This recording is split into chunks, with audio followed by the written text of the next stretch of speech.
On December 6th, St. Nicholas Day, good children woke to gifts from the kindly saint. Bad children sulked away with nothing. In Holland, he was known as Sinterklaas, and when the Dutch came to this country, they brought tales of their gift-giving Nicholas with them.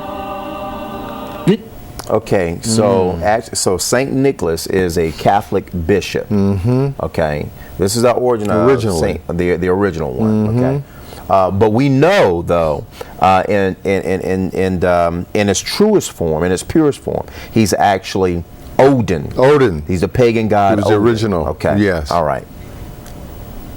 Nation of Clement Clark Moore. I'll leave back up here.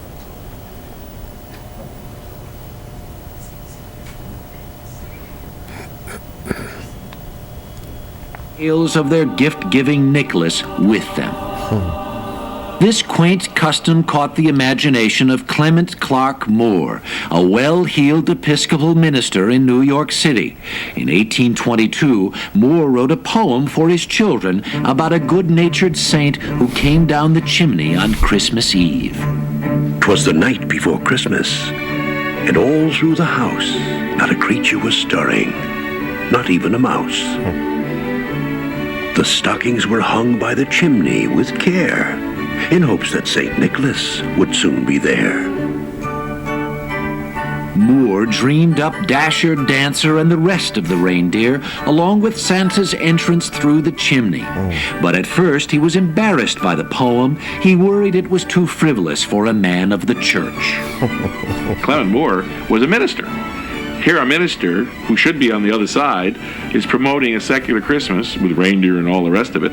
But there was no mention in the poem of anything religious. And in fact, Here ministers should be on the other side, okay? And what I'm finding fascinating is that all of this goes back to the religious leaders. And that's what we want to say to all of our viewers. People, again, we do not produce these shows, neither do we have this forum to slam you. But I will be perfectly honest, and I speak on behalf of myself and not anyone else within the Tabernacle or the NCCI institution. I personally hold religious leaders accountable and responsible for the lies and the paganistic practices that they promote and continue to propagate every Sunday morning. And it is a shame. It is a shame that you have so-called religious leaders who are supposed to be men who are well-versed and trained in the scriptures that for some reason cannot step outside of the tradition and teach truth for one day, for 1 hour, as it relates to this particular secular information that we are going over. The holiest, I might as well call it because it's their holy day. Yes. The holiest day of the pagans called Christmas, you are practicing. And it has nothing to do with the Messiah whatsoever. All right. in the beginning, he didn't reveal the authorship. Moore soon owned up to the poem when it became clear that every child in America was scanning the horizon for reindeer on Christmas Eve. Less clear was what exactly this Santa Claus looked like. At first, Santa came in all shapes and sizes. A pagan sorcerer, a frightening gnome, even a drunkard on a turkey-driven sleigh. Then industry with a heart of gold. It's no wonder that by the 1840s, Santa Claus was an irresistible image to America's retailers. Here was a guy who could sell anything at Christmas, but make it seem like you were not buying gifts at all. Santa Claus provided a way for both children and parents to pretend that Christmas presents were not in the realm of the commercial marketplace, that Christmas presents existed in the realm of pure domestic affection. So Santa Claus played a very important role for both parents and children. He took presents out of the realm of commerce.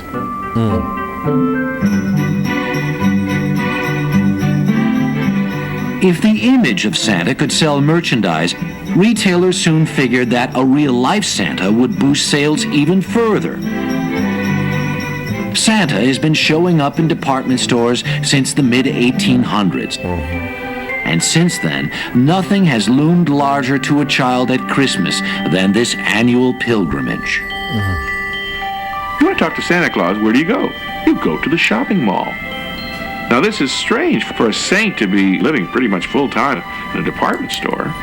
It doesn't bother Americans because we are, after all, a capitalistic society. It makes perfect sense for us to have our national saint in a department store.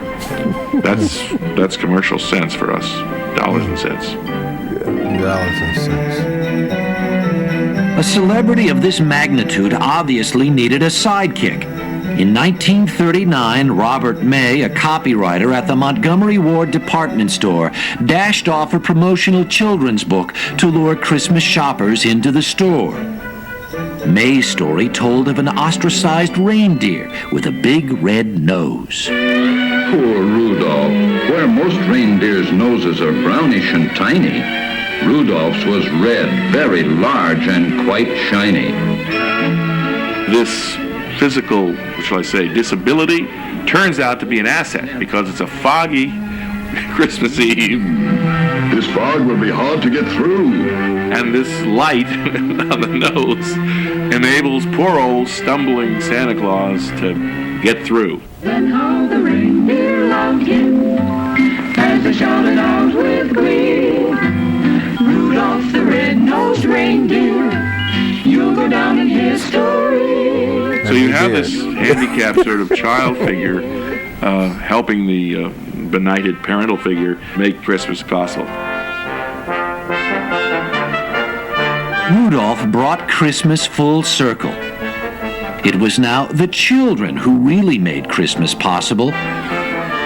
Only they understood the meaning of this enchanted day. From Washington Irving to Montgomery Ward, a battle for Christmas had been fought and won by kids. In Germany, the pagan god Odin What lent we're his doing right now, Elder, we're going to go ahead and close out with this piece here. Okay. And we're going to transition into the next part of our show, Paganism, a Hidden Religion.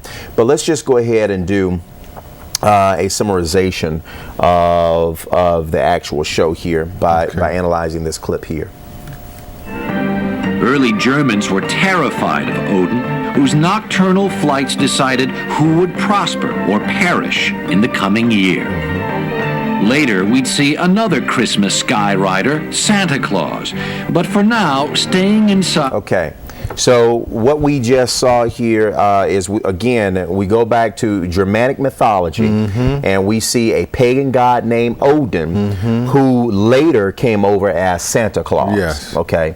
Blatant paganism, right? The Most High said in the very first commandment, "You shall have no other god before me."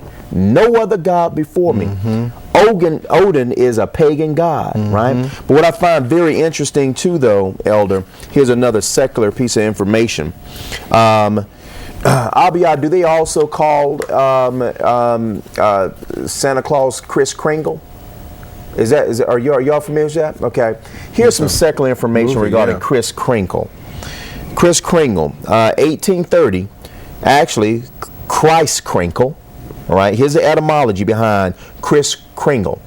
1830 is actually Christ Kringle in a Pennsylvania German context from German Christ Kindlen. The etymology of Christ Kindlen is Christ kind, which is actually Christ child. Properly, baby Jesus, not